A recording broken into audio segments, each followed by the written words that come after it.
Yo, first of all, we just hit 500. Thank you guys. Now let's talk about how Garry is gonna finish Carlos Prates. So I was watching back a few of Prates' fights, and one thing that really stood out to me was Carlos Prates has a soy, almost Sean Woodson type of build. But apart from that, let's be real, he's pretty dangerous on the feet. I have a feeling Garry will strike with him for a bit though. People saying, look what MVP did to him. Bruh, Carlos Prates ain't MVP. Calm down, little bro. Garry will find success on the feet, but after taking a couple shots, he'll be like, nah, fuck that. Now yeah, although Carlos Prates hits hard, I'ma have to say his power is heavily overrated. You're gonna see it in this fight. He's gonna land big shots on Garry and they're not gonna put him away. A lot of shots landed where people are like, oh, didn't you land clean? Well, it landed right on that lights off button most of the time. It was either on the chin or on the temple. Everyone talking about that Neil Magny KO and how it didn't land clean. It landed right on his temple, bro, in a very awkward angle.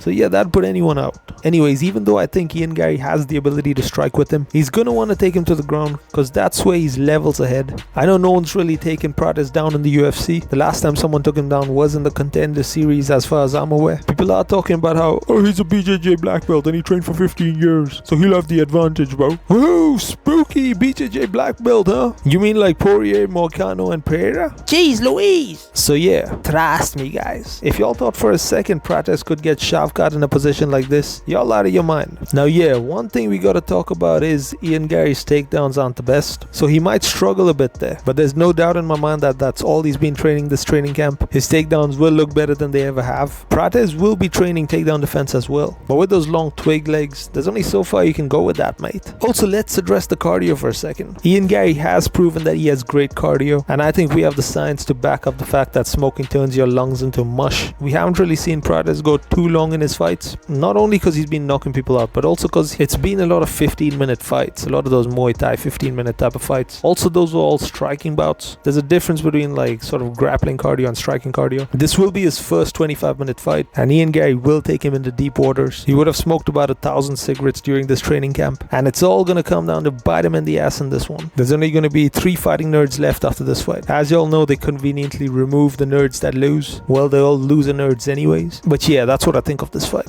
Garry will take Carlos Prates into deep waters for the first time in his career, where he will be gasping for air. It'll be dangerous for Ian in the first few, but it'll be all him in the later rounds. I just don't trust Prates' black mush lungs there. Plus, that's always the thing with these fast twitch guys. They gas out sooner, so yeah. Good luck. My Irish cuck brother gets this one done, yeah? And yeah, vengeance for my boy Bryce. Shoot.